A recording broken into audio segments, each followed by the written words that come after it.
Bem, mas vamos ao tema dessa noite, né? O tema da conferência, o Apocalipse revelado. Só querendo ratificar o que dissemos ontem, no sentido de que nós não vamos abordar o Apocalipse nas suas minúcias, em todos os seus detalhes e aspectos, senão numa perspectiva. Qual é a perspectiva? Uma visão quadridimensional da vitória do Cordeiro e de sua esposa. Mostrar no Apocalipse como que o Cordeiro e a sua esposa, que estão no propósito de Deus, no coração de Deus, desde a eternidade passada, como que eles conquistam a vitória plenamente na obra de Deus, até o final de todas as coisas. E esta visão de vitória é uma visão que vai ganhando dimensão a cada visão, porque são 4, porque por 4 vezes o apóstolo e profeta João, ele é tomado em espírito, ele é arrebatado em espírito, ele é levado em espírito. Por 4 vezes é dito que o Espírito Santo toma João em espírito e o leva a um determinado lugar e ali revela, mostra alguma coisa concernente à vitória de Cristo e da sua igreja, até que por fim, depois das 4 visões, se contempla e se declara a vitória plena. O Apocalipse, nesse sentido, é um livro de vitória, é um livro que revela a vitória de Deus na pessoa do seu Filho, na igreja, em todos os aspectos. É um livro de triunfo. Não podemos jamais estudar este livro, ou mesmo que seja passar por essas visões, sem tocar nesse aspecto fundamental. Nesse sentido, entenda isso. Deus, ele não entrou nessa luta contra o mal e contra as trevas como quem não sabe o fim. Ele sabe exatamente o final de todas as coisas, até porque não foi uma questão de previsão, mas foi uma questão de decretos. É isso que está no livro de Isaías, no capítulo 46, versículos 9 e 10, quando ali se declara, o próprio Deus declarando, e até mesmo desafiando aos deuses, aos homens, a quem quer que seja, quando ele diz assim: olha, eu sou Deus, e não há outro Deus além de mim.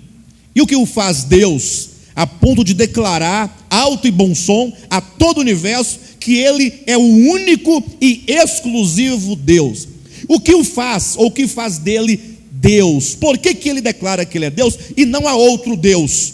E aí podem aparecer quantos deuses quiser, sejam demônios, sejam anjos caídos, sejam homens soberbos, ou seja mesmo os ídolos feitos de madeira, de gesso, de ouro, de prata, de barro, do que quer que seja, porque todos são desafiados. Quando Deus diz, eu sou Deus, não existe outro Deus fora de mim, não há Deus além de mim, e ele declara, portanto, no versículo 10, a razão, que desde o princípio anuncio as coisas que ainda não sucederam, e desde a antiguidade ele já estava declarando aquilo que seria, o fim é declarado desde a antiguidade. E aí ele fala uma expressão sensacional, que declara a sua soberania de modo absoluto, quando ele diz assim: eu cumprirei toda a minha vontade. Então, na palavra de Deus, na Bíblia Sagrada, há um livro chamado Apocalipse, que trata das coisas referentes ao fim. E esse fim, que tem o seu começo, quando? Esse fim, que tem o seu começo, quando?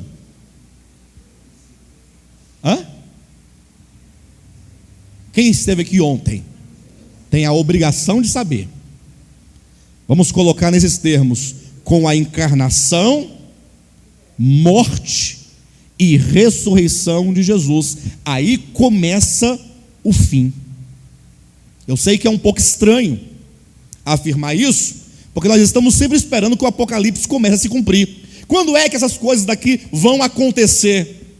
Ou seja, qual é o tempo do Apocalipse? Esse aspecto importante. Qual é o tempo em que essas profecias se cumprem?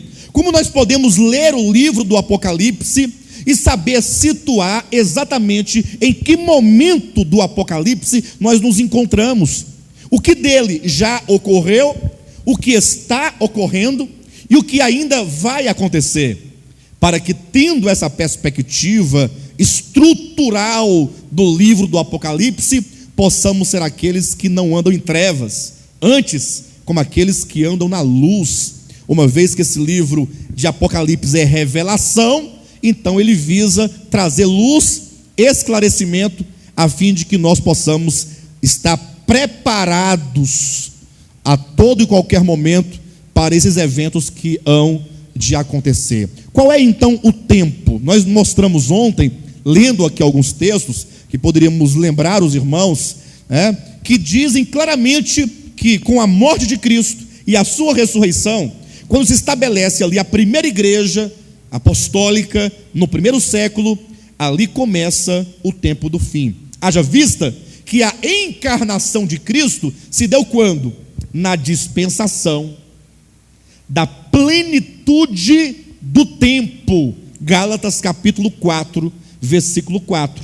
Então entenda que quando Cristo veio e morreu na cruz do Calvário, ali não foi o começo do tempo, nem o meio do tempo, mas foi a plenitude do tempo, foi um clímax, e a partir de então, caminha-se em direção ao tempo do fim. Pedro declarou isso em Atos capítulo 2, quando, referindo-se ao episódio ali do derramamento do Espírito Santo, ele disse: olha, o que acontece aqui em Jerusalém é o que foi dito por intermédio do profeta Joel, ou seja, o presente é o cumprimento do que foi profetizado no passado. E o que fora profetizado no passado, que se concretizava no tempo presente de Pedro, no dia de Pentecostes. E acontecerá, diz o Senhor, que nos últimos dias derramarei do meu espírito sobre toda a carne. Então quando ele diz, isso que acontece é o que foi dito, é o derramamento do espírito sobre toda a carne, então ele está dizendo que esse tempo do derramamento do espírito, já na igreja primitiva, é como diz o texto de Joel, os últimos dias. E isso está em pleno acordo com o livro do Apocalipse, porque o primeiro aspecto, antes de entrar em qualquer detalhe de profecia, ao ler o livro de Apocalipse, é você encontrar neste livro uma chave hermenêutica. O que é a chave hermenêutica? Quando o próprio livro do Apocalipse vai nos declarar o tempo e o cumprimento dessas profecias. Queridos, quando não se tem, preste bem atenção, essa chave hermenêutica, que não é coisa da minha cabeça, não é coisa de seminário de teologia, não é coisa desse ministério, não é coisa do homem, mas quando a própria Escritura, o próprio Apocalipse, ele vai nos dar, certamente, um paradigma a partir do qual você vai saber exatamente o que já aconteceu nele, o que está acontecendo agora e o que vai acontecer depois. Se não tiver esse princípio, aí o Apocalipse já não se torna mais revelação, se torna confusão. Basta que vocês peguem qualquer manual de escatologia, ou vários manuais de escatologia que comentam o Apocalipse, aí você verá a confusão. Uns falam assim: olha, as 7 cartas de Apocalipse capítulos 2 e 3 equivalem aos 7 selos, que equivalem às 7 trombetas, de maneira, dizem eles, que no mesmo momento que começava ali a primeira igreja, acontecia concomitantemente o primeiro selo e também a primeira trombeta. Bem, isso aí estão nos livros aí de escatologia, nos manuais. Outros dizem, não, olha, o capítulo 20 de Apocalipse já está acabando. Aquilo que se diz no capítulo 20 de Apocalipse, e essa é uma das correntes muito fortes de estudos, diz o seguinte: capítulo 20 de Apocalipse, quando fala do reino milenar, nós já estamos acabando o reino, estamos no finalzinho do reino milenar. Não sei se vocês sabem disso, mas tem essas correntes que afirmam isso, de maneira que cada um diz uma coisa, cada um fala uma coisa diferente, e aí a maioria fala: sabe uma coisa? É melhor deixar isso de lado, porque é tanta confusão, ninguém sabe de nada, então é melhor não se envolver com Apocalipse. O melhor é fazer a campanha dos 21 dias de jejum de Daniel, em prol da casa própria. E desta maneira, perdem o quê? As bênçãos que estão contidas neste livro. Então, nós vamos buscar na própria Escritura o tempo de cumprimento das profecias do Apocalipse. Agora, abra o seu coração, em nome de Jesus, e receba o que a Bíblia tem a falar, para que você, vendo, não veja. Pelo contrário, para que você, vendo, você se curve diante da Escritura e declare, então, esta verdade. Porque somente a Bíblia Sagrada é a autoridade para falar o que é, o que não é, quando cada uma dessas profecias acontecem. Amém? Apocalipse capítulo 1, versículo 19. No que diz respeito a um texto que nos serve de chave para o discernimento do Apocalipse, este versículo 19 do capítulo 1 é o mais importante. Negligencia-se este versículo e você não tem como entender o Apocalipse. Este é um dos versículos mais importantes no que diz respeito a ser ele uma autoridade para determinar as coisas, os momentos, o tempo do cumprimento de cada profecia. Diz assim o texto de Apocalipse capítulo 1, versículo 19: escreve, pois, as coisas que viste, e as que são, e as que hão de acontecer depois destas. Repita comigo essas palavras, diz assim: escreve, pois, as coisas que vistes, e as que são, e as que hão de acontecer depois destas. Irmãos, são palavras, sabe de quem aqui? De Jesus. Como nós vimos ontem, o próprio Jesus aparece para João na ilha de Patmos, e ali João tem a sua primeira visão. Ele tem a visão do Cristo glorificado, do Cristo exaltado, do Cristo poderoso, entre 7 candeeiros de ouro, que, como diz o versículo 20, são as 7 igrejas, conforme foi tratado ontem à noite. Então Jesus diz a João as seguintes palavras: João, olha, você tem que escrever um livro e enviar à igreja. Ora, esse livro que João vai escrever é o livro do Apocalipse. É este livro que está aí na sua Bíblia, que tem 22 capítulos. Então, quando Deus diz, Jesus fala, escreve o livro, aí Jesus vai fazer, ele próprio vai definir uma divisão, como se divide o Apocalipse. Ele diz, olha, você vai escrever o Apocalipse em 3 partes. Primeiro, você vai escrever as coisas que viste. Ou seja, você vai escrever as coisas que você acabara de ver, porque o verbo aqui está no passado. As coisas que viste. Você não viu alguma coisa? Sim. Isso que você viu, você escreve. Em seguida ele diz, e então você escreve as coisas que são, as coisas presentes, que são, não é presentes? Não são presentes essas coisas? No sentido do, as coisas são, elas são agora, no exato momento. E então, em terceiro e último lugar, você vai escrever as coisas que hão de acontecer depois destas. Nós temos quantas partes no livro do Apocalipse, conforme esse texto do capítulo 1, versículo 19? As coisas que viste, as coisas que são e as coisas que hão de acontecer quando? Depois destas. Os irmãos observam que aqui há uma ordem, e que quando você então ler as profecias do Apocalipse, você não pode simplesmente arbitrar e querer determinar quando vai se cumprir. Não, você tem que respeitar, porque num dado momento você vai encontrar João relatando as coisas que ele acabara de ver. Ora, se isso está no capítulo 1, versículo 19, as coisas que viste se encontram aonde? antes do 19. Tudo que ele vira até então, isto é, tudo que ele vira do capítulo 1, versículo 10 em diante, do 10 até o 18, isto aqui que está nesse período, capítulo 1, versículo 10 a 18, a visão do Cristo glorificado entre 7 candeeiros de ouro, isto aí é as coisas que viste. Diga amém. Pastor, e agora? O que são as coisas que são o presente? Bem, se você está claro daquilo que é dito, das coisas que viste, então, isso está definido. Vamos então procurar na Bíblia, na sua Bíblia, onde começa as coisas que hão de acontecer depois destas. Porque se você definir as que viste e definir as que hão de acontecer depois destas, as que são estarão aonde? No meio, entre a primeira e a terceira.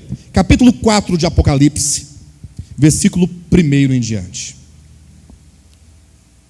Depois destas coisas, olhei, e eis não somente uma porta aberta no céu, como também a primeira voz que ouvi como de trombeta, ao falar comigo, dizendo, aí ele ouve uma voz dizendo com ele o seguinte, sobe para aqui, e eu te mostrarei o que deve acontecer depois destas coisas. E aqui então começa o terceiro período, as coisas que devem acontecer depois destas coisas. Então, capítulo 1, versículo 10 a 18, as coisas que viste. As que hão de acontecer depois destas, capítulo 4 em diante. Então, as coisas que são, estão entre o 1,18 e o 4,1. O que você vai encontrar entre o 1,18 e o 4,1? Os capítulos 2 e 3. E qual é o conteúdo dos capítulos 2 e 3? As 7 cartas. As 7 igrejas da Ásia Menor. Pastor, mas e como é que eu sei que as 7 igrejas são as coisas que são? Basta que você leia carta por carta e você observará que todos os verbos, com exceção das promessas, evidentemente, que estão nessas cartas, estão declarados no tempo presente. Conheço as tuas obras e sei que tu não és nem quente e nem frio, tu és morno. Ou seja, todos os verbos das 3 cartas, das 7 cartas, os irmãos poderão ler tranquilamente e eles estão no tempo presente, como uma confirmação de que as 7 igrejas são as coisas que são. Então vamos agora organizar o nosso pensamento. A visão que João tem do Cristo glorificado, do Cristo exaltado, no capítulo 1, as coisas que viste. Ou seja, João teve a visão de Cristo em sua ressurreição, em sua glória, em seu poder, em sua majestade. Isso, conforme nós colocamos ontem, para deixar muito claro para João e para a própria igreja, que aquele Cristo nazareno que esteve na terra, que peregrinou entre os homens, de quem é dito não tinha aparência nem formosura e era como a raiz de uma terra seca, este homem que é Deus encarnado, depois da morte, ele ressuscitou, ele ascendeu aos céus, ele foi entronizado, ele foi exaltado, ele foi glorificado e, portanto, ele é o vencedor. Ele é o Cristo triunfante de Deus. Isto é as coisas que viste. As coisas que são, é o presente momento, são as 7 cartas. Pastor, mas o que essas cartas representam? O que esses candelabros, que são as 7 igrejas, representam? Amados, 7 igrejas na Ásia Menor, Éfeso, Esmirna, Pérgamo, Tiatira, Sardes, Filadélfia e Laodiceia, compreendem no seu eixo histórico a história completa da igreja. Leia carta à igreja em Éfeso, e o que você terá nessa primeira carta? Uma declaração profética da condição da igreja no primeiro século. Você quer entender quais eram as principais características positivas e negativas da igreja do primeiro século, da igreja ali apostólica, no início da igreja, leia carta à igreja em Éfeso. Esmirna, a segunda igreja, o segundo período, a igreja do segundo século. A igreja que historicamente sofreu, como diz aqui, carta à igreja de Esmirna, 10 grandes perseguições dentro do segundo século. E o que é a igreja de Pérgamo? Eu disse ontem que eu não tenho como fazer uma abordagem exaustiva dessas cartas. Do contrário, a conferência toda seria apenas das cartas. Então os irmãos depois leiam não somente o livro do Apocalipse, mas também tem no nosso site lá todas as mensagens das igrejas, uma por uma, bem devagarzinho, para gerar essa compreensão melhor. Carta à igreja em Esmirna, a igreja do segundo século, a igreja sofredora. Carta à igreja em Pérgamo, a igreja do terceiro, quarto e quinto século. Esses 3 séculos, carta à igreja em Pérgamo. Engraçado que a palavra Pérgamo tem no finalzinho, na verdade são 2 palavras. Uma, per, que quer dizer caminho, e a outra, gamo, que quer dizer o quê? Vocês conhecem alguma palavra na língua portuguesa que tenha essa expressão, gamo? Bígamo, que significa bi, e o gamo, casamento, que está aqui. Pérgamo quer dizer um caminho que desvia o povo de Deus da verdade para contrair um casamento profano. Ou seja, a igreja de Cristo haveria de se casar com alguém que não era o próprio Cristo. Mas que história feia é essa? Isso porventura aconteceu na história? Ora, o que acontece no terceiro século da era cristã, senão que a igreja contrai uma união incestuosa com o império romano pagão, e ali houve um conúbio, houve um casamento, houve uma união da igreja com o mundo, e disso resultou o que está lá nas parábolas de Mateus capítulo 13, as parábolas referentes ao reino dos céus, ali naquela grande árvore, quando uma simples hortaliça se transformou numa grande árvore, tornando-se abrigo de pássaros. E isso em virtude da parábola anterior, que fala que uma mulher escondeu na fina flor de farinha o fermento. E o fermento que corrompeu a massa, que apodreceu a massa, que deu um crescimento falso à massa, uma impressão falsa a respeito da massa, tornando-a aquele pequeno rebanho, 3 medidas de flor de farinha, foi crescendo, crescendo, e se tornou universal. Igreja católica. Católica quer dizer universal. É aquela mulher de Apocalipse 17 que está sentada sobre muitas águas. Como diz o texto, as muitas águas que vistes são povos, nações, línguas, reis. É uma igreja em todo o mundo que haveria de governar. Por isso que depois de Pérgamo tem Tiatira, a igreja dos sacrifícios. É o catolicismo romano, é o período da igreja apóstata, aqui em Tiatira, simbolizada por essa mulher, versículo 20 do capítulo 2, chamada Jezabel. Vamos falar disso amanhã de manhã, quando falarmos sobre a grande prostituta, que é a terceira visão de João, aqui no Apocalipse.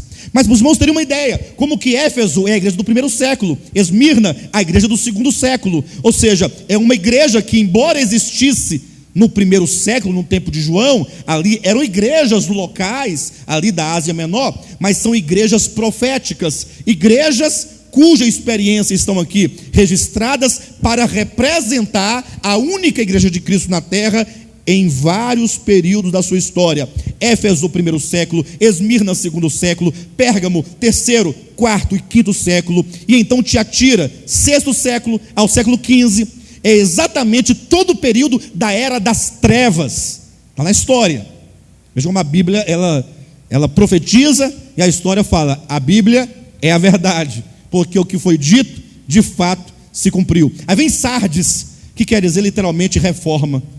Aí vem a reforma protestante, século XVI. Depois vem Filadélfia, século XVIII, ou XVII e XVIII. E por fim, A última igreja, que tem início no século XIX, na grande declaração da relativização da verdade, quando diz não há mais verdade, e começa então uma grande decadência da igreja de Cristo, que aqui é demonstrada, representada, profetizada pela igreja em Laodiceia. Sabe o que quer dizer Laodiceia?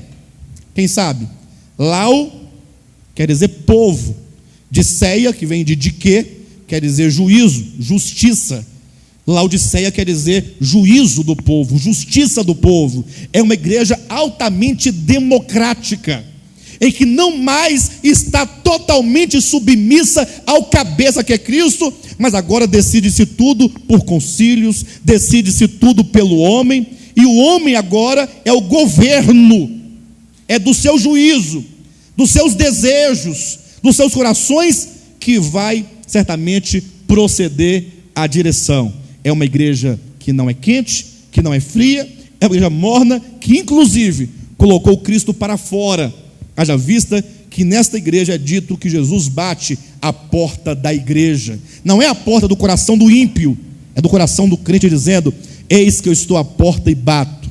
Se alguém ouvir a minha voz e abrir o seu coração, eu entrarei em sua casa e cearei com ele e ele comigo. O que significa que essa igreja que se julga rica, que se julga abastada e de que não precisa de coisa alguma, espiritualmente ela está num deserto árido, porque não tem alimento.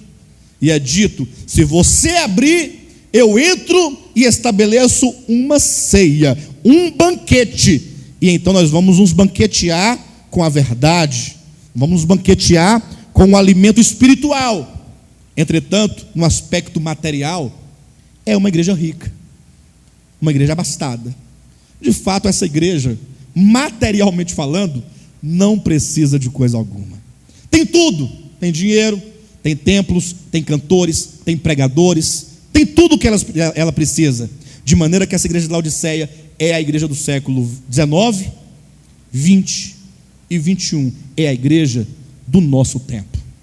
E aqui nós chegamos num ponto determinante do entendimento do Apocalipse. Se o capítulo 1 registra as coisas que João havia visto então, e o capítulo 2 e 3, as 7 igrejas, registra o segundo momento do livro, a segunda parte, que são as coisas que são, haja vista que o presente da igreja é o presente de João. João estava vivendo na era da igreja, então as coisas que são é toda a era da igreja. Então, a partir do capítulo 4, diz: João, sobe aqui para o céu. Ele viu uma porta aberta, e eu vou te mostrar as coisas que hão de acontecer depois da era da igreja. Vocês estão entendendo isso? Olha a gravidade da coisa. Olhem para mim, se concentra, se esforce. A partir do capítulo 4 é dito: João, sobe que eu vou te mostrar as coisas que terão lugar depois da era da igreja. O que significa que de todo o Apocalipse apenas já foi cumprido os capítulos 2, o capítulo 2 e o capítulo 3. Se as coisas que são constituem-se em 7 períodos, imagine se nós estivéssemos vivendo no primeiro período em Éfeso. Ainda faltaria quantos períodos para frente? Mais 6. Longe, né? Longe das coisas que vão acontecer depois da era da igreja. Se vivêssemos num segundo período em Esmirna, na igreja perseguida, também estaria um pouco longe. Se vivêssemos em Pérgamo, terceiro período, ainda estaria longe. Em Tiatira, entre o 6º século e o século 16, estaria também um pouco longe. Mesmo na era de Sardes, na Reforma, e até mesmo em Laodiceia, ou melhor, em Filadélfia. Irmãos, nós estamos vivendo na era da igreja, na última igreja. O que isso significa?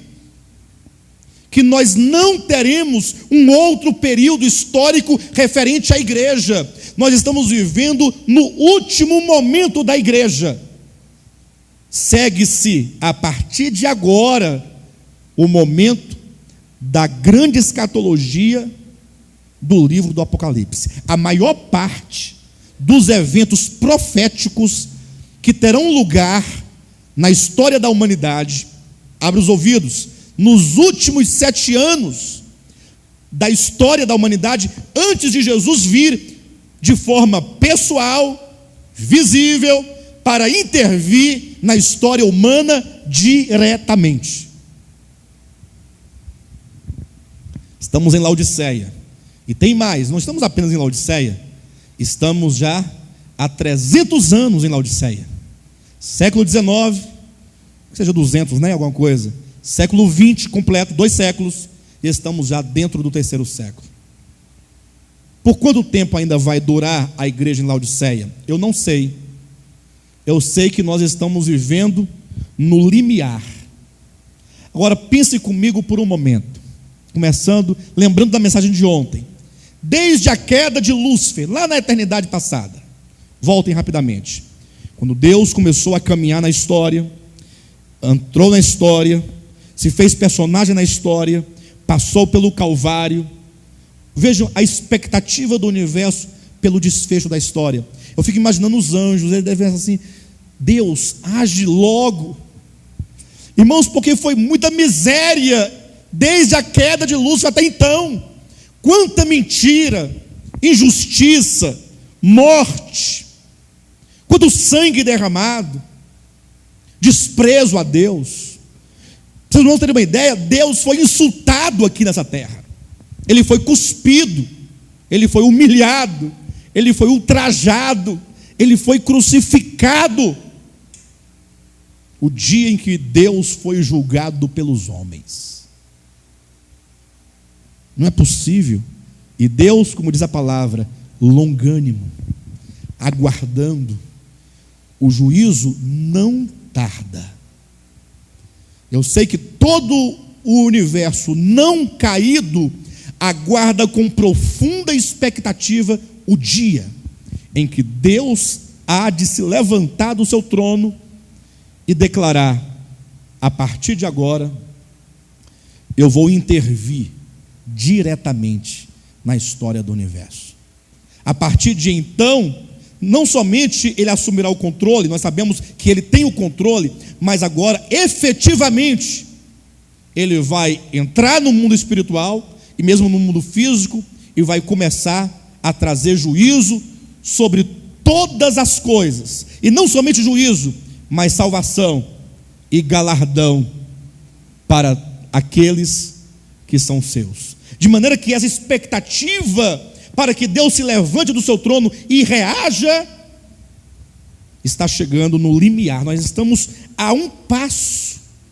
Isso pode ser amanhã, ou melhor, pode ser hoje, pode ser agora, o momento em que Deus se levanta do seu trono, em que Jesus tira as suas vestes de sumo sacerdote e coloca as vestes de juiz, para deixar de interceder, para começar a julgar e a exercer todo o juízo profetizado na 3ª parte do Apocalipse, as coisas que em breve, ou que depois da era da igreja, deve acontecer. Amém, queridos? Vamos entrar então nesse período. Só falta esse período. Entrou no capítulo 4 para frente, conta-se exatamente 7 anos. 1, 2, 3, 4, 5, 6, 7 anos, e Jesus rasgará esses céus e vai descer, e todo olho o verá. Todo olho, inclusive os olhos dos ateus ou dos crentes incrédulos que pensam que Jesus não vai voltar, que acha que é besteira, que acha que é coisa da cabeça de crente. Não existe no universo livro mais verdadeiro do que a Bíblia Sagrada. Pode até não parecer, porque tem sido lido de maneira errada, tem sido lido com um viés e um olhar humano, porque os homens transformaram a Bíblia, ora em cartas de baralho para ler a sorte, ora em búzios, ora em caixinha de promessa, ora em manual de como ficar rico. Mas a Bíblia é a palavra de Deus. Logo, a partir do capítulo 4, tão logo Jesus se levantar, e eu vou daqui a pouco demonstrar 3 coisas que são determinantes para que isso aconteça, que Jesus assuma o total controle e o exercício pleno dos juízos, né? Vamos verificar como se deu essa visão de João das coisas que devem acontecer depois da era da igreja. O capítulo 4 e o capítulo 5. 2 capítulos que devem ser lidos atentamente, observando cada detalhe. Capítulo 4, versículo 1, eu vou ler apenas o versículo 1 e 2, o restante eu vou narrar, vocês vão acompanhar a narrativa, depois devem ler o capítulo 4 e 5 em casa, para ser certificado que a narrativa está de acordo com o texto sagrado. Depois dessas coisas, como é que nós poderíamos ler essa expressão depois dessas coisas? Eu posso ler assim, depois da era da igreja? Posso? Estou ferindo a verdade? Quando diz depois destas, aqui nós temos o quê? Que classe de palavra é essa? Destas. Temos um pronome que faz uma referência a algo que foi dito depois das 7 igrejas. Se as 7 igrejas é a história plena da igreja, depois da era da igreja. Então, já passou Éfeso, já passou Esmirna, já passou Pérgamo, Sardes, Filadélfia, já estamos em Laodiceia, a última. O próximo passo é depois dessas coisas. Então, tão logo passou essas coisas, olhei. Isso porque João, entenda isso, na sua visão, ele está caminhando no tempo, num tempo profético. Vocês entendem isso? Ou não? João, ele vai sendo convidado e ele vai acompanhando, porque essas visões proféticas é como se o tempo se reduzisse e João então pudesse viver no tempo em que hoje nós estamos vivendo, mas não no tempo cronológico, mas num tempo profético. Então João, ele viu, ele não sonhou, ele viu. Olha, como é que ele viu se não havia? É porque agora ele foi inserido dentro de um tempo profético e ele passou a contemplar aquilo que seria, aquilo que ainda não era, mas que ele já via por antecipação, porque ele estava não na esfera do corpo, mas tomado em espírito. Depois dessas coisas olhei, e eis não somente uma porta aberta no céu, como também a primeira voz que ouvi como de trombeta, ao falar comigo dizendo, aí a voz falava para João. João estava onde neste momento? Até aqui, na ilha de Patmos. Voltei-me para ver quem falava e vi, e ele teve a visão dos candelabros, que é a igreja. E então é dito, uma voz que falava comigo dizendo, sobe para aqui. Ele olhou para o céu se abriu, como que uma porta se abrisse, e ele não viu ninguém, apenas uma voz que dizia dos céus, pela porta, João, sobe para aqui, e eu te mostrarei o que deve acontecer depois dessas coisas. Que coisas são essas? Vou te mostrar o que vai acontecer depois da era da igreja. Diga amém. Imediatamente eu me achei em espírito, ou seja, logo ele se viu lá no céu, ele foi arrebatado de súbito, e é dito, e eis armado no céu um trono, e no trono alguém sentado. A primeira visão, a primeira coisa que João vê ao entrar no céu é um trono, é o trono governamental de Deus, e neste trono alguém assentado, e começa-se uma descrição simbólico-profética a respeito deste que estava assentado. João, ele entra nos céus e logo ele vê o trono, ele vê alguém assentado no trono, como quem diz, ainda que as coisas pareçam desorganizadas, ou pareçam acontecer de acordo com os ditames dos homens, ou com os ditames de Satanás, saiba, Deus está assentado no seu trono. Ele está no governo, Ele está na direção de todas as coisas que acontecem. E esse que se assenta, aí vem uma descrição simbólico-profética, demonstrando a sua natureza, demonstrando o seu caráter, demonstrando a sua obra. Não temos como nos deter nesses aspectos todos. Ele percebe que o Pai, Deus o Pai, está sentado no trono, e logo ele vê ali 4 seres viventes. São 4 criaturas, um tanto estranhas para nós. Elas tinham 6 asas, cheias de olhos por de dentro, por de trás. Enfim, não posso me deter aqui agora. E ele vê também que em volta do trono de Deus havia 24 tronos, com 24 anciãos assentados em volta do trono. Essa é a visão. Deus com 4 criaturas viventes e 24 tronos com 24 anciãos ao seu redor. E é dito que essas criaturas viventes, dia e noite, sem descanso, clamavam dizendo: Santo, Santo, Santo é o Senhor dos exércitos. Santo, Santo, Santo é o Senhor dos exércitos. Numa constante vindicação da santidade de Deus. Isso te lembra alguma coisa? A palavra santificar, entenda, é separar. Separar daquilo que é comum. Por que que no céu as criaturas viventes, desde sempre, da eternidade passada para cá, vem clamando que Deus é santo? 3 vezes: Santo, Santo, Santo é o Senhor dos exércitos. Dia e noite, sem descanso, sem feriado, sem férias. Santo, Santo, Santo, uma vindicação constante. Isso nos remete à queda de Lúcifer, quando o nome de Deus foi profanado, quando o nome de Deus foi colocado como um nome comum, foi banalizado, quando Deus foi taxado de tirano, de mau, de perverso, quando Lúcifer queria, certamente, também elevar o seu trono acima das estrelas do céu e ser semelhante ao Altíssimo.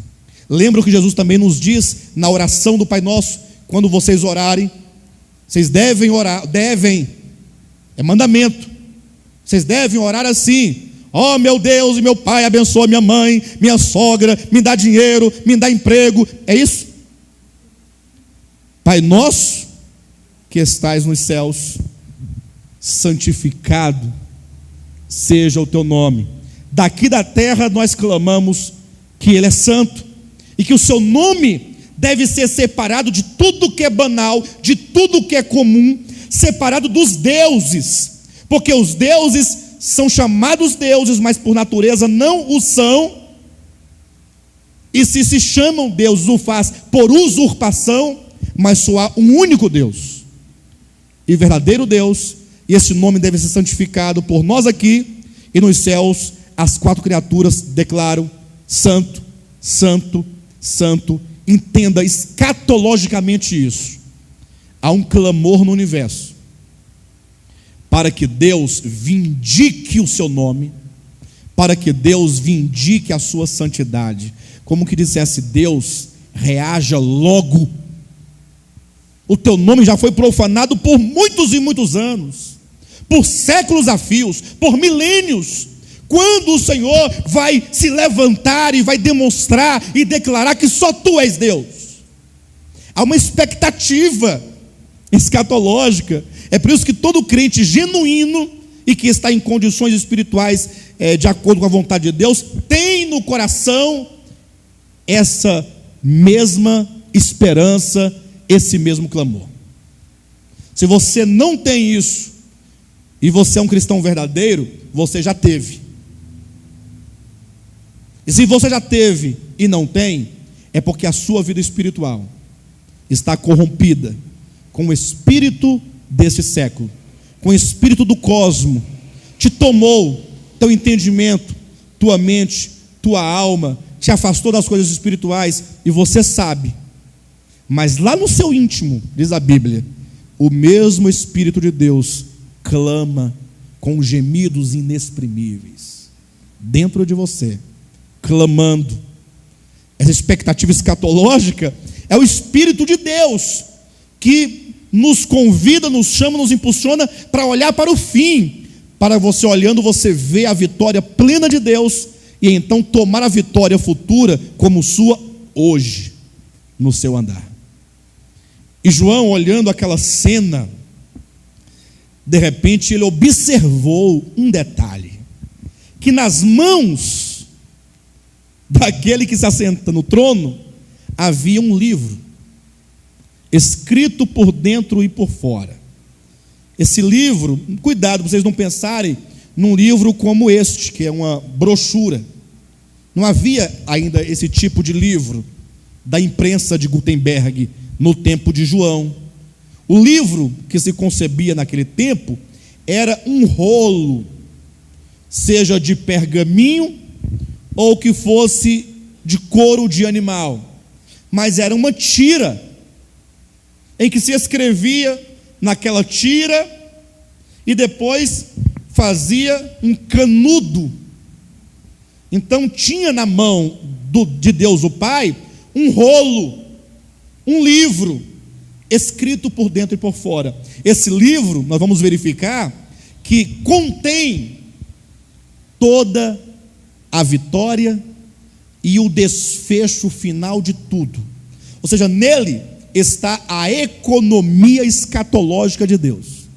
Ou seja, como Deus vai livrar o seu povo, como Ele vai julgar os anjos caídos, como Ele vai julgar os demônios finalmente, como Ele vai julgar o mundo, como é que Ele vai então, por fim, redimir os judeus, como é que Ele vai resgatar o seu povo dessa condição aqui na terra de sofrimento, seja por ocasião do arrebatamento, como se dará o amadurecimento dos cristãos para que se tornem plenamente a imagem do Filho primogênito, como se dará os galardões, a prisão de Satanás por 1000 anos, como se dará o reino de Cristo, como esses céus que agora existem, essa terra, vão ser suplantados e substituídos por uma nova ordem, novos céus e nova terra, com a nova Jerusalém, tudo tratado, tudo resolvido, e a paz eterna por toda a eternidade futura.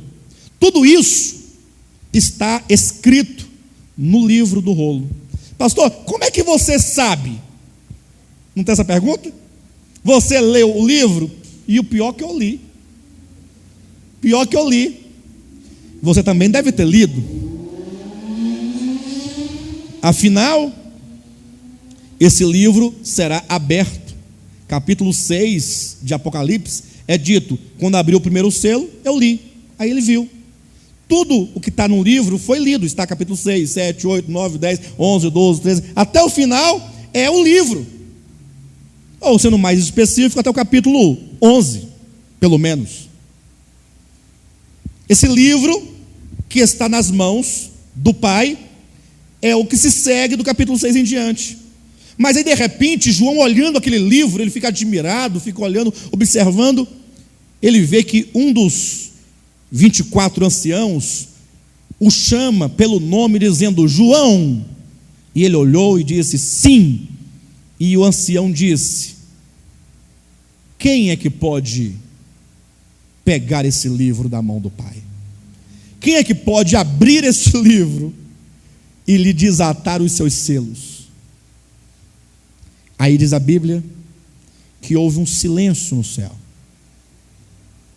Houve um silêncio no universo. Entenda uma coisa: quando você fala algo aqui na terra, houve uns que estão próximos de você. Se você der um grito muito alto, talvez seu vizinho até escute, mas quem está lá em Brasília nunca vai te escutar. Mas isso é de acordo com a physis deste mundo terreno e material. Mas nos céus, quando se brada nos céus, todo mundo espiritual escuta. Foi perguntado ao universo: quem é capaz de sequer olhar para esse livro, que dirá tomá-lo das mãos do Pai e abri-lo, desatando os selos? É uma questão de dignidade e de autoridade. Houve um silêncio, e é dito na palavra de Deus, no capítulo 5, versículo 3: ora, nem no céu, nem sobre a terra, e nem debaixo da terra. Vocês sabem que tratando-se da nossa concepção de mundos, pelo menos o que a Bíblia expressamente declara, há 3 lugares em que se tem criaturas ou seres que vivem e existem, né? No céu, os seres celestiais. Na terra, os homens. Aí tem uma expressão aí, nem debaixo da terra. Será que esse debaixo da terra se refere aos corpos dos defuntos, comidos pela terra? Será? Lógico que não. Refere-se ao Hades. Nós vamos ver isso, talvez, né? Amanhã, ou melhor, está predito para hoje. Não dá tempo, certamente. Mas o Hades, que fica nas regiões mais baixas da terra. Efésios 4:7 diz que quando Cristo morreu, ele desceu às regiões mais baixas da terra. E ele próprio disse em Mateus 12:40 que na sua morte ele desceria até o coração da terra, exatamente para onde desceu também Jonas, que esteve 3 dias e 3 noites no seio da terra. Enfim, mas é dito que nem no céu, pastor, mas nem no céu. E eu pensava que no céu só tinha santo. Não, é verdade. Os anjos, querubins, serafins, estão tudo santo. Estão lá com Deus servindo. Entretanto, não basta ser anjo, não basta ser serafim, não basta ser santo. Nem no céu, nem na terra, nem debaixo da terra havia alguém. Diz o texto, versículo 3: nem nos céus, nem sobre a terra, nem debaixo da terra, ninguém podia abrir o livro, nem mesmo olhar para ele. Quando João viu que não tinha ninguém capaz de fazer isso, olhem para mim, João começou a chorar. Por que João chorava, irmãos? Por que João chorava? Queridos, por que João começou a chorar? Por um momento, eu creio que João fez toda uma recapitulação de tudo, porque ontem nós falamos da apreensão que a igreja, no final do 1º século, e mesmo João ali, o último apóstolo vivo, porque todos já haviam morrido, inclusive o apóstolo Paulo, a apreensão que eles estavam, em virtude de que, ora, Jesus disse que ia ao Pai, mas disse que voltaria para buscar o seu povo. Ora, mas já se vão aí 70 e poucos anos, e nada, pelo contrário, a igreja, ao invés de triunfar, o povo está morrendo. Morria esquartejado, apedrejado, crucificado, beliscado, mordido, de todo jeito matava os crentes naquele tempo. E aí vem a desesperança. Será que é verdade? Não, bem que ele ressuscitou, eu vi, pensou João. Mas talvez ele chegou lá em cima, sabe? Pai, os anjos, tudo lá. Ele deve ter pensado bem. Olhou para a igreja, viu que pensa num povo que em si mesmo não tem futuro nenhum. Porque o povo complicado é crente. Aí ele deve ter desistido de voltar, abandonou. Sabem que isso é coisa do homem, né? Vaso de barro, no sofrimento, pensa de tudo. Mas Deus não é homem para mentir, e nem filho do homem para se arrepender. Até porque quando ele nos escolheu a cada um de nós, e quando ele morreu na cruz do Calvário, por cada um de nós, ele sabia exatamente quem nós éramos. Ele não morreu por nós, e ele não nos escolheu estando ele enganado. Pelo contrário, ele sabe que nós somos mais do que nós mesmos sabemos a respeito de nós. Foi aí que ele apareceu para João, ele apareceu por detrás de João, disse: João, voltei-me para ver quem falava comigo. E aí ele vê o Cristo glorificado, aí reacende a chama da esperança, e Jesus fala: escreve este livro e manda à igreja. O livro do Apocalipse é um livro de esperança, e é um livro de preparação, para o povo se preparar, porque eu vou voltar. Mas é importante e necessário que ainda se profetize por muito tempo, a muitos reis, a muitos povos, nações e língua. E então João talvez recapitulou tudo isso, mas agora ele fala: bem, se ninguém é capaz de abrir o livro, nem no céu não tem ninguém capaz, alguém capaz, Na terra não tem alguém capaz, debaixo da terra não tem alguém capaz, então está tudo acabado. De nada valeu o sofrimento de Cristo na cruz do Calvário, de nada, porque tudo bem que ele morreu para salvar, para resgatar, tudo bem, está certo, mas todo o juízo, os galardões, a salvação, toda a consumação está no livro. Se ninguém é capaz de tomá-lo e executar esses juízos, então vai ficar só no livro mesmo. Está tudo acabado, a igreja vai perecer, acabou, o diabo prevaleceu, porque ninguém pode tomar o livro, abrir o livro, desvendar o livro, executar o que está no livro. E aí João começa a chorar, e esse choro de João é um choro de desespero, porque se ninguém abrir este livro, tudo estará arruinado. Você vê que João teve experiências profundas com Deus, né? Como desde ontem, falando de João, como ele vai sendo prensado ali. E aí diz a palavra de Deus no capítulo 5 de Apocalipse, versículo 5, que diz: todavia, um dos anciãos me disse, não chores. Eis que o leão da tribo de Judá e a raiz de Davi venceu para abrir o livro e os seus 7 selos. O ancião diz: não chores. Não tem por que duvidar, não tem por que temer, não tem por que duvidar de nada, porque o leão da tribo de Judá, a raiz de Davi, venceu para abrir o livro. E aqui nós temos um detalhe: se fala e sempre se falou o seguinte, que Jesus Cristo morreu na cruz do Calvário e que ele ressuscitou para nos salvar. Isso é verdade ou é mentira? É verdade que tem sido dito? E também é verdade que é verdade? Lógico, que ele morreu e ressuscitou. Ele morreu por causa dos nossos pecados e ressuscitou pela nossa justificação. Mas pouco e quase nada tem sido dito. Jesus Cristo, sendo ele o Deus eterno, o Filho unigênito de Deus, desceu à terra, se fez carne, e todo o seu sofrimento, toda a sua paixão, o escárnio que ele sofreu, o vitupério, tinha algo muito específico.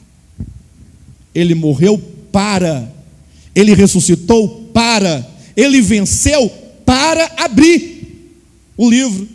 Ou seja, a morte de Cristo na cruz do Calvário e a sua ressurreição, a sua vitória sobre a morte, tem um objetivo de resgatar plenamente o reino outrora usurpado por Satanás.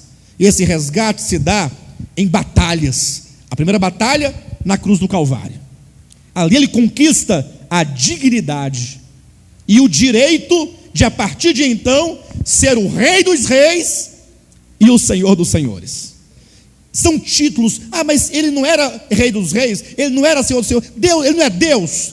Entenda, na economia de Deus, ser Rei dos Reis e Senhor dos Senhores é uma posição conquistada, para, sendo ele então colocado neste posto, porque se fez homem, porque se humilhou, porque sofreu a morte de cruz, porque ele se condescendeu e desceu ao posto mais baixo, Deus o exaltou sobremaneira, lhe deu o nome que está acima de todo nome, e como tal, sendo ele Deus completo e homem perfeito, ele agora é o juiz de tudo.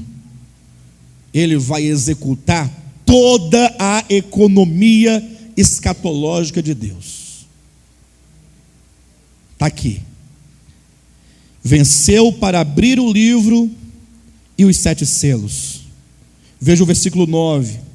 E entoavam novo cântico, dizendo: digno és, questão de dignidade, de tomar o livro e de abrir-lhe os selos. Por quê? Por quê? Porque foste morto, e com seu sangue compraste para Deus os que procedem de toda tribo, língua, povo e nação, e para o nosso Deus os constituíste reino e sacerdotes, e reinarão sobre a terra.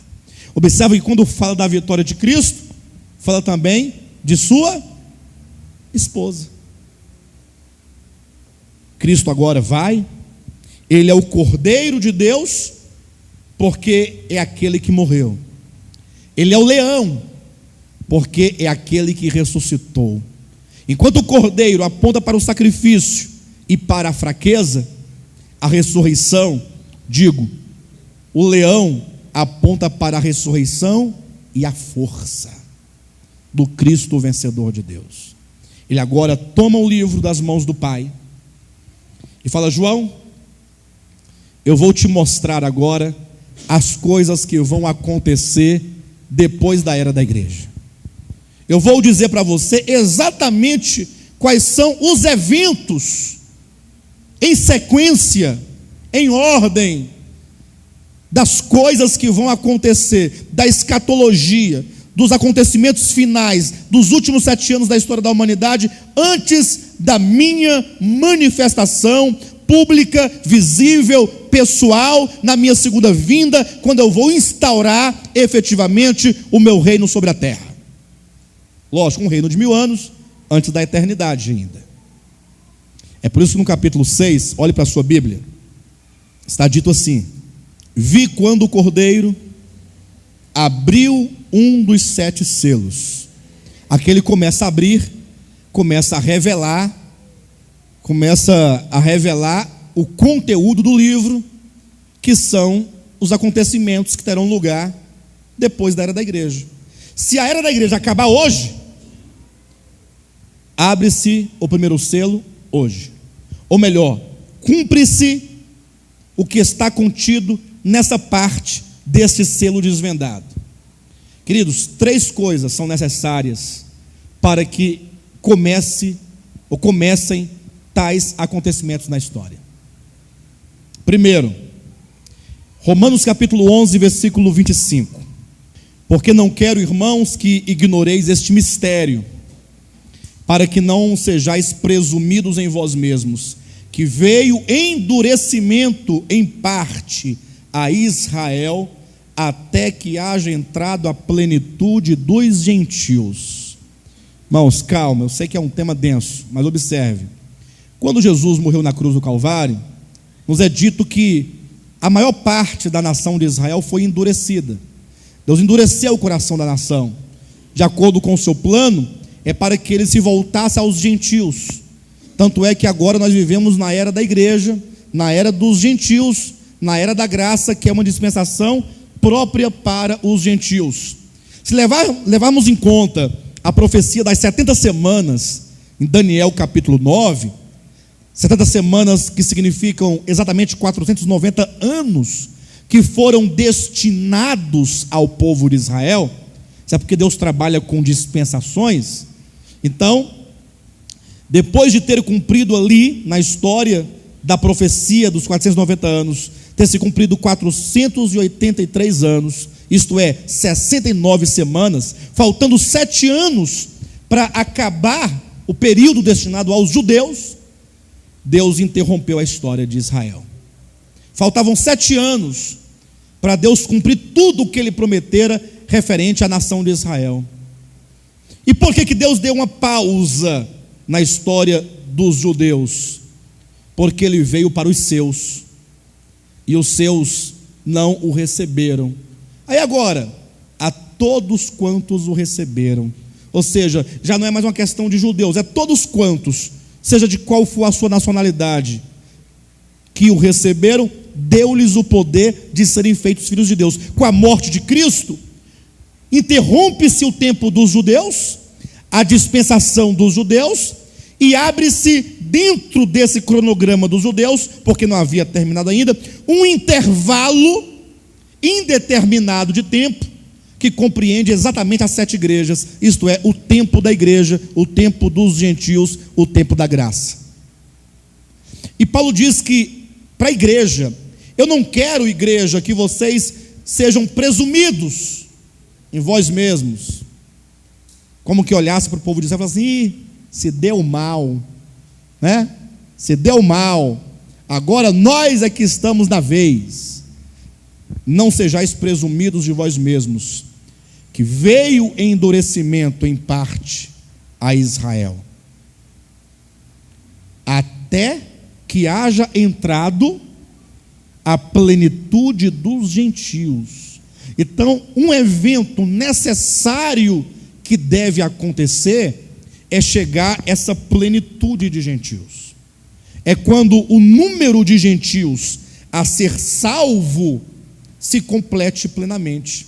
Eu não sei quantos são os salvos na era da graça. Eu sei que há um número.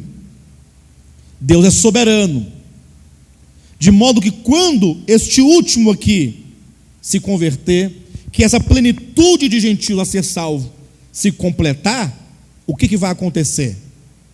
Deus se voltará para Israel, para dar continuidade àquele calendário de 490 anos, no caso, para continuar a última semana de Daniel 9, isto é, para dar continuidade aos últimos 7 anos, os 7 anos restantes, ao cabo dos quais Jesus vai reinar como o Messias prometido, como um filho de Davi, sobre toda a terra. Ou seja, se não houver essa plenitude dos gentios, não tem como começar o primeiro selo, haja vista que o primeiro selo é o início dos últimos 7 anos. Concluindo a era da igreja, chega a plenitude dos gentios, e então entra nos primeiros selos, ou nos 7 selos, nos últimos 7 anos. Então, a plenitude dos gentios é necessária. Esse é o primeiro evento, que nos leva, consequentemente, ao segundo, que é a retomada dessa semana, dessa última semana. Então, conclui-se o tempo dos gentios, mas quando vai ser essa plenitude? Pode ser agora. Se o último dos gentios a ser salvo for salvo agora, em algum lugar do mundo, essa plenitude chega. Pastor, e aí? E aí então, retoma-se os últimos 7 anos da história de Israel, da história do mundo, antes que Cristo venha pessoalmente. E terceiro, é o que vai determinar que de fato esses últimos 7 anos foram retomados ou foram começados, é a abertura do primeiro selo do cavalo branco. Vamos ler? Apocalipse, capítulo 6, em diante. Antes de eu falar do primeiro selo, que é o aparecimento do anticristo, deixa eu falar algo sobre esse livro de uma maneira geral. O tempo nosso está bem escasso e eu tenho que contextualizar bem isso. Amados, se esse livro é um rolo, atenção, porque essa parte é bem densa e é bem didática, não tem como passar despercebido nisso.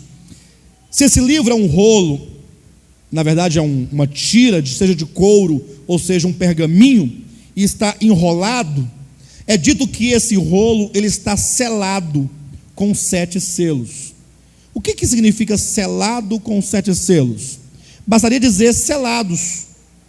Mas são quantos os lacres que prendem este livro, que impede que esse livro seja aberto para que o seu conteúdo seja revelado? São 7. Quando se fala os 7 selos do Apocalipse, é o mesmo que falar os 7 selos que lacram este rolo e que impede que ele seja aberto. O que significa que, quando diz abriu-se o primeiro selo, entende que o lacre, selo quer dizer, está selado, está impedido de ser aberto. Vocês entendem essa expressão? Porque como nosso contexto fala-se de fechadura, né, de cadeado, são outros termos, é um outro tempo, mas o objetivo é o mesmo. É como se tivesse, por exemplo, 7 caixas. Viu, irmão Márcio? 7 caixas de madeira. Uma maior, tendo uma menor dentro, outra menor dentro dessa, e mais uma menor, e outra menorzinha, 7 caixas. uma dentro da outra. A primeira grandona tem 6 caixas dentro dela. Vocês entendem isso? E depois a de dentro com mais 5, a outra com mais 4, a outra com mais 3, a outra com mais 2 e a última. Imagina essa caixa primeira grande lacrada com cadeado. Um cadeado. Mas não são 7, é porque dentro da outra tem outro, que tem outro. Você tem que abrir o último cadeado.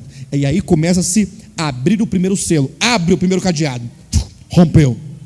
Aí João olha dentro da caixa e ele vê, ele tem uma visão de algum acontecimento primeiro deste livro selado. Abrir o primeiro selo é permitir que ele contemple o primeiro acontecimento escatológico, tão logo se encerrar o tempo dos gentios, se encerrar a era da igreja, começar os últimos 7 anos da história da humanidade. Veja, se isso acontecer hoje à noite, em nome de Jesus, se hoje o último gentil se converter, imagine se nós tivermos a graça de esse gentil estar aqui hoje, no nosso meio. Ué, por que não pode ser em Aparecida de Goiânia, ou melhor, em Goiânia, né? Por que não pode ser em Goiânia? Por que tem que ser na Austrália? Né? Por que tem que ser na Coreia? Imagine que tem aqui um gentil, alguém que não se converteu ainda, e vai se converter nesta conferência, e esse seja o último. Tão logo esse receber a Cristo, se nós soubéssemos que fosse o último, né? Não dá para saber, mas se desse, você poderia contar 7 anos. Para ser melhor, você pode contar 3 anos e meio, para que a igreja vencedora, não toda a igreja vencedora, somente aqueles de que falei ontem, ao que vencer, seja arrebatada para o trono de Deus. E tão logo a esse arrebatamento, 3 anos e meio depois, vê-la descendo com Cristo, de forma pessoal, visível e corpórea, exatamente em Jerusalém, lá no Monte das Oliveiras. Seria possível contar, mas como esses acontecimentos acontecem numa esfera espiritual, plenitude dos gentios, não dá para saber. Então dificilmente se dá para contar. Possivelmente nós vamos poder contar, ou melhor, quem ficar aqui vai poder contar os últimos 3 anos e meio. Possivelmente. Quem sabe nós consigamos identificar o primeiro selo acontecendo. Aí é possível também você prever, não o dia nem a hora, mas as épocas, o tempo do arrebatamento da igreja. Pastor, quando o Cordeiro abriu o primeiro selo, o que aconteceu? O que vai acontecer, irmãos, tão logo entrar a plenitude dos gentios, se encerrar a era da igreja? O que vai acontecer? Primeira coisa, nós temos aqui o primeiro selo, o segundo selo, terceiro selo e quarto selo. Por que esses 4 selos primeiros formam um bloco? Porque nós temos o primeiro cavalo, um segundo cavalo, um terceiro cavalo, um quarto cavalo. 4 cavalos são vistos, cada um compreendendo um selo. Um cavalo branco, um cavalo vermelho, um cavalo preto, um cavalo amarelo, cada um tendo um cavaleiro sobre seus lombos. Cada um sai numa marcha pelo mundo inteiro. São instrumentos de Deus. Eu lembro que essa semana eu conversava com uma pessoa do Ministério Rema, e eles não podem, por talvez não compreenderem claramente a Bíblia, não podem conceber um Deus que age como quer, que julga, que pune, que disciplina. Eles acham, não, Deus é bom, e bondade para eles é tão somente nunca disciplinar, nunca punir, nunca julgar. É estranho. A Bíblia diz que Deus pune, que Deus disciplina, que Deus julga, que Deus condena.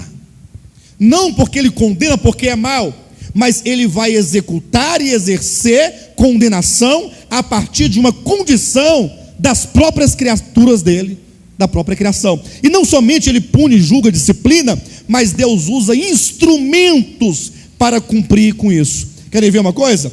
Quando Deus puniu a nação de Israel, o seu povo, como diz, a sua esposa, não é Israel, não era a esposa de Deus? Não está lá na Escritura, no Antigo Testamento? Seja o livro de Cânticos dos Cânticos, ou seja, Isaías, que nos declara no capítulo 54, claramente essa questão da esposa, quando ele foi punir em razão da desobediência de Israel quanto à primeira aliança, qual foi o instrumento que Deus usou para disciplinar seu povo? Duas nações foram usadas. Deus usou dois inimigos do seu povo e dois inimigos dele mesmo. Olha como Deus é soberano. Babilônia, vem cá. Babilônia, inimiga de Deus, veremos isso amanhã de manhã. Assíria, inimiga de Deus, vem cá. Inimiga de Deus, inimiga do povo de Deus, da nação de Deus, da noiva, esposa de Deus. Deus usou Babilônia como instrumento de disciplina. Deus usou a Síria como instrumento de disciplina. Deus usa quantos e quais instrumentos Ele bem desejar usar. E agora esses 4 cavalos, aqui guiados e controlados por 4 cavaleiros sobre os lombos dos cavalos, são instrumentos de Deus para levar adiante a sua economia, aquilo que Ele quer que aconteça, do modo como Ele quer que aconteça. 4 cavalos, sai 1, 2, 3, 4, cuidado para que você não pense, pastor, saiu o primeiro cavalo, executou o que tinha que executar, e agora? Quanto tempo vai sair o segundo? A Bíblia não tem, na verdade, uma cronologia. Você não pode pensar 6 meses um cavalo, 3 meses outro. Não inventa.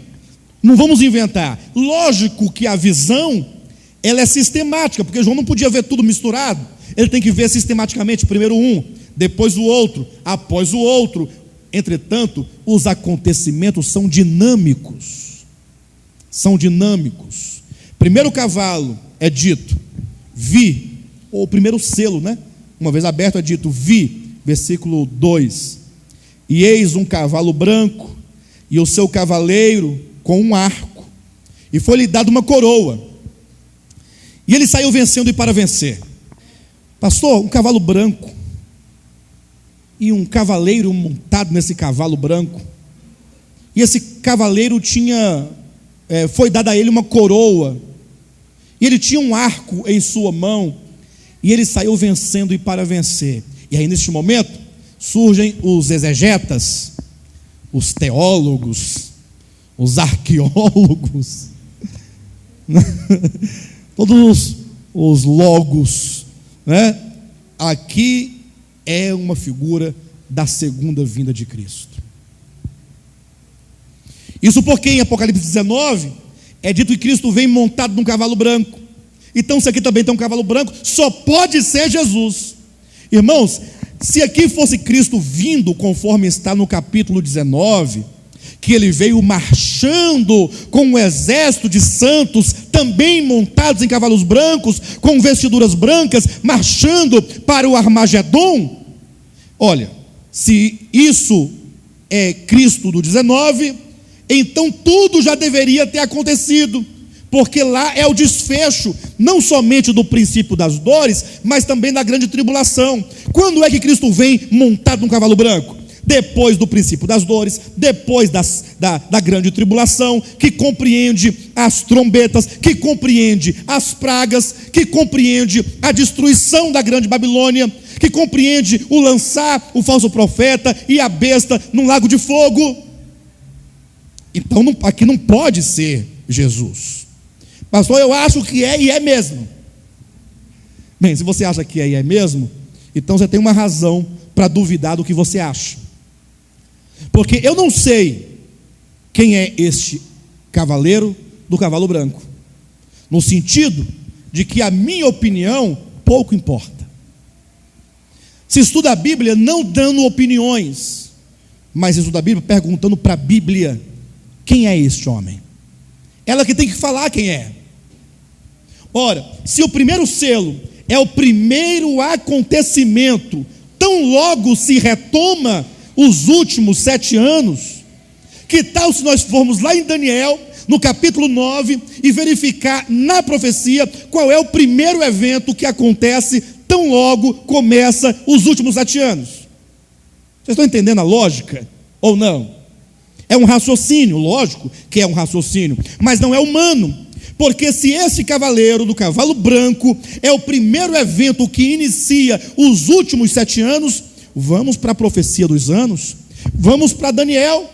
Vamos perguntar, Daniel, o que acontece quando começa os últimos 7 anos? Qual é o primeiro evento? E Daniel vai nos falar. Abra sua Bíblia, Daniel capítulo 9, 24. 70 semanas, olha aí, estão determinadas sobre o teu povo.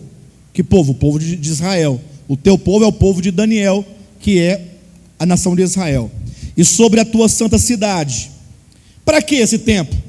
Para fazer cessar a transgressão, para dar fim aos pecados, para expiar a iniquidade, para trazer a justiça eterna, para selar a visão e a profecia e para ungir o santo dos santos.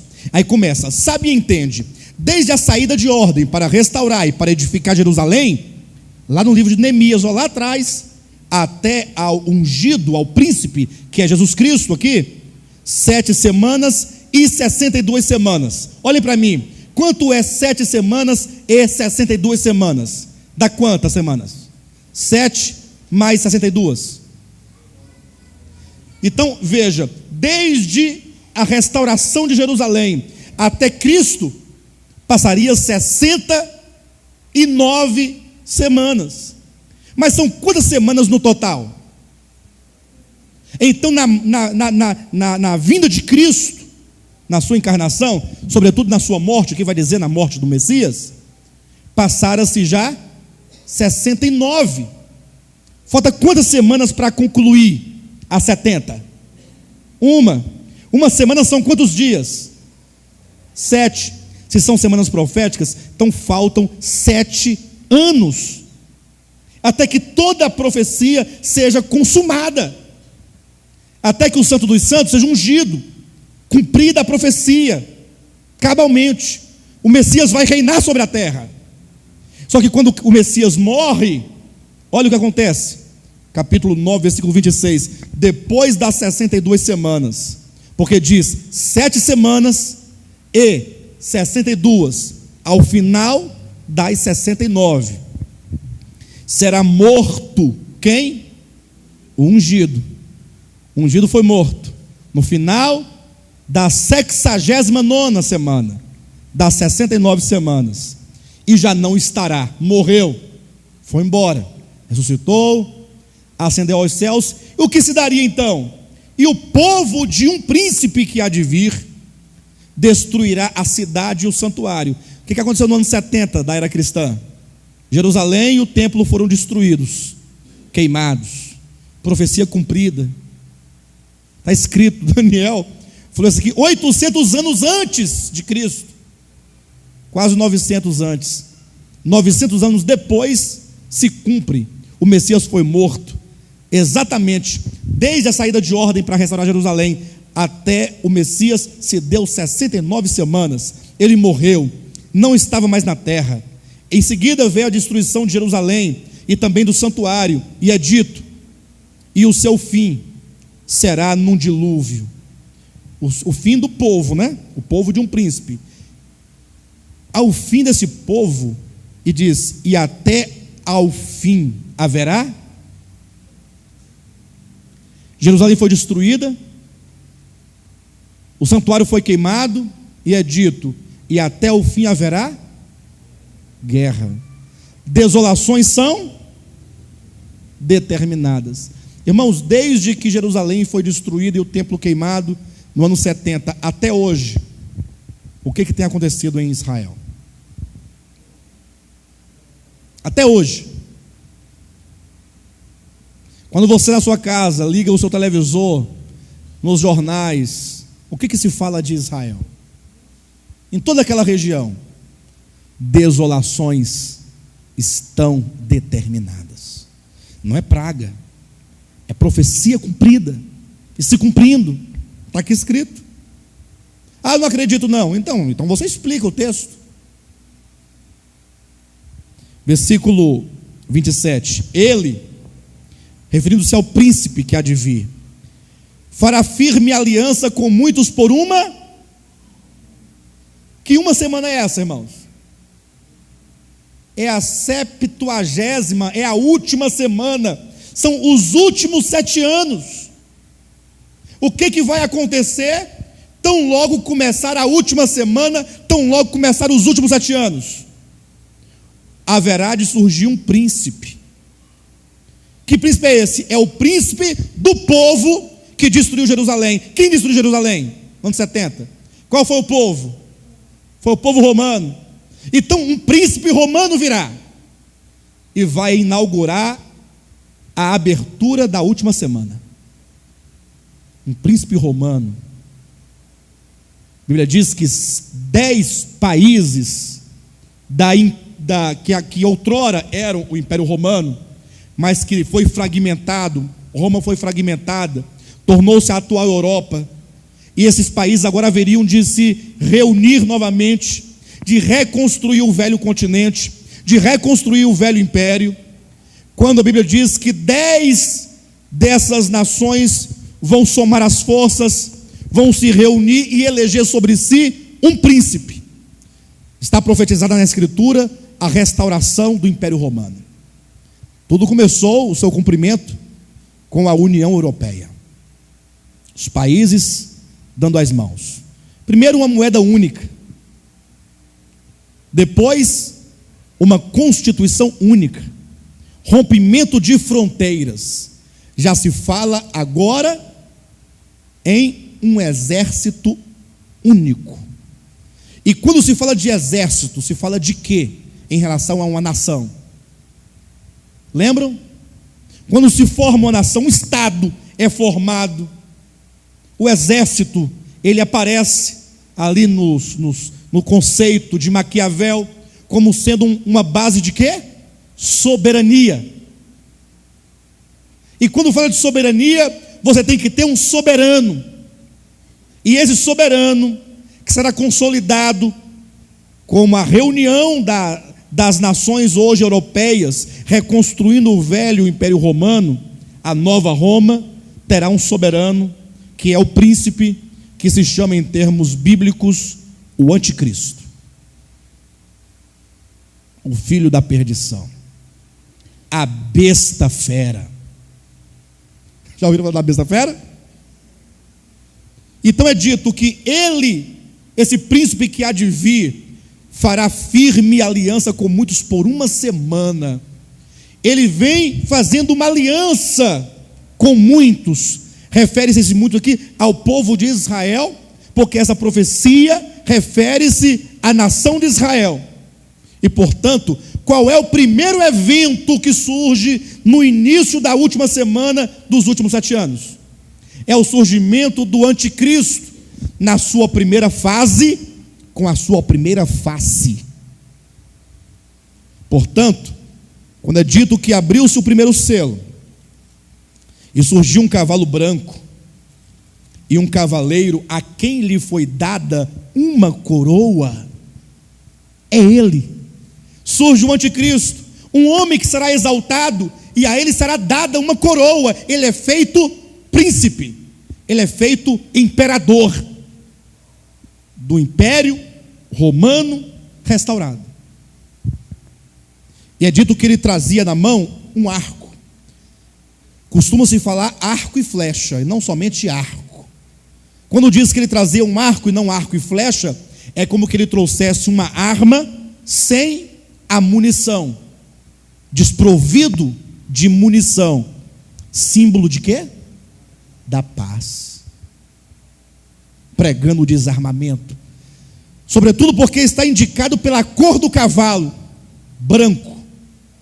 Esse branco aqui não significa santidade, como muitos querem, mas significa a propagação. Os irmãos verão que cada cavalo tem uma cor, e a cor é uma mensagem, a mensagem de paz. Surgirá o anticristo na sua primeira fase, na sua primeira face, pregando paz. 1 Tessalonicenses 5,3: quando andarem dizendo paz e segurança, eis que lhes sobrevirão, ou lhes sobrevirá repentina destruição. Como vêm as dores aquela que está para dar à luz.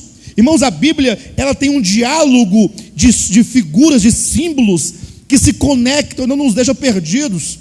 Vamos perceber que tão logo vem esse cavalo branco, essa mensagem, essa propagação de paz, pelo menos uma promessa de paz, não paz efetiva, mas é uma propagação de uma mensagem que se divulga.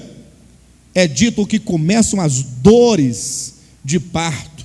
É por isso que em Mateus capítulo 24, quando os discípulos perguntam para Jesus a respeito das coisas finais da história, é dito que tudo começa com o princípio de quê? O princípio das dores. E quando Jesus fala sobre o princípio das dores, ele vai mencionar o quê? Guerra. Mateus 24. Vai mencionar? E haverá guerras em vários lugares, nação contra nação, lembra? Reino contra reino. Aí ele fala, e haverá o quê? Em vários lugares? Fome e morte estão determinadas. Esses 3 pontos que segue-se a mensagem da paz, que é a guerra, a fome e a morte, são os 3 próximos cavalos: o cavalo vermelho, o cavalo preto e o cavalo amarelo. E aí os textos dizem por si só. Versículo 3: quando abriu o segundo selo, aí abre-se o segundo selo, ouviu o segundo ser vivente dizendo: vem. E saiu outro cavalo vermelho, e ao seu cavaleiro foi dado tirar a paz da terra, para que os homens se matassem uns aos outros. Também lhe foi dada uma grande espada. Então em todo mundo começará a explodir guerras. Isso aqui é o princípio das dores. Foi Jesus que chamou isso aqui de princípio das dores. Ah, pastor, mas nós já estamos no princípio das dores. Você não ouve falar de guerras, tanta guerra, fome, mortandade? Eu pergunto, mas isso é algo a nível mundial ou é algo pontual? Você tem vivido, você tem sentido as dores? Você tem sentido essas dores, essas contrações, como uma mulher que está para dar à luz? Sabe o que essa figura da mulher grávida significa? É como que nesse tempo escatológico, tudo virá à luz. Quando é que a criança nasce? Não é quando ela já está totalmente formada? Quando ela está totalmente plena em sua formação e pode agora vir ao mundo? Pois bem, a igreja, ela está sendo gerada. Ela ainda não se manifestou, não veio à luz enquanto tal, porque Cristo ainda está sendo formado em nós. O próprio pecado na humanidade não amadureceu ainda. Tudo, sejam as coisas negativas ou as positivas, as de Deus ou as do maligno, precisam desenvolver a tal ponto de um amadurecimento para dar à luz. O anticristo, quando ele vem, é a manifestação da maturidade ou do amadurecimento do mal. É o fruto maduro. Assim como os cristãos vencedores, como fruto maduro da obra de Cristo na igreja. Vocês entendem isso? De maneira que esse manifestar em maturidade do bem e do mal, quando tudo se consumar para que Deus possa realizar a colheita e a ceifa, finalmente se dará com dores. O princípio das dores que se manifesta com guerras. Terceiro selo, com fome, quando diz que um cavalo preto e o seu cavaleiro com uma balança na mão. Pensa num homem montado num cavalo preto. Agora veja, que tipo de balança ele levava na mão? Essas balanças que tem nas drogarias para se pesar? Imagina, um cavalo não tem condições. Que tipo de balança? Uma balança de precisão, dessas de pesar joias. É o que dá o sentido que ele podia levar em sua mão. Mas por que ele leva uma balança nas mãos? Olha o texto.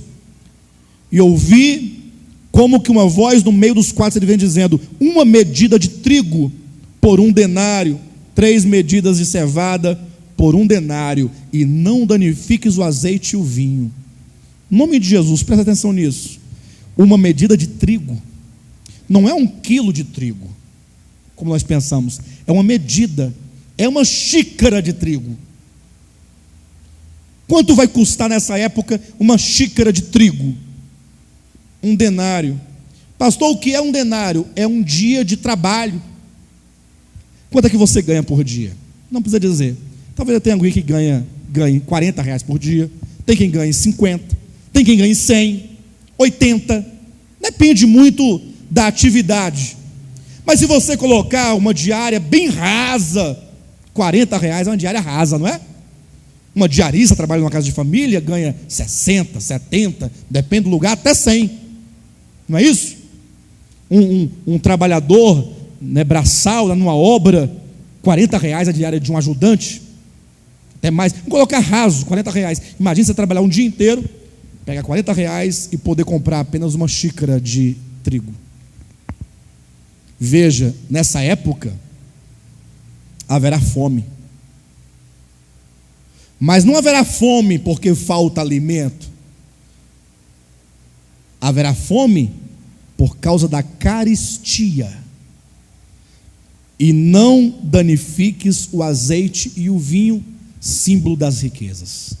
Então haverá tudo para comprar e para vender, mas o dinheiro não é capaz de adquirir o necessário e o suficiente, e isso vai trazer fome sobre a terra. E hoje se pode entender isso claramente. Como o mundo globalizado, os países estão, todas as nações ali, todas ali dependendo financeiramente uma da outra.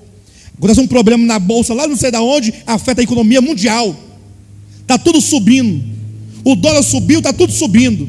Subiu o dólar, vai subir gasolina, vai subir o transporte, que vai subir o alimento, porque tudo depende do combustível, não é assim?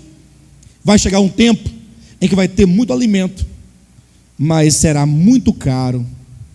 Deus é muito sábio.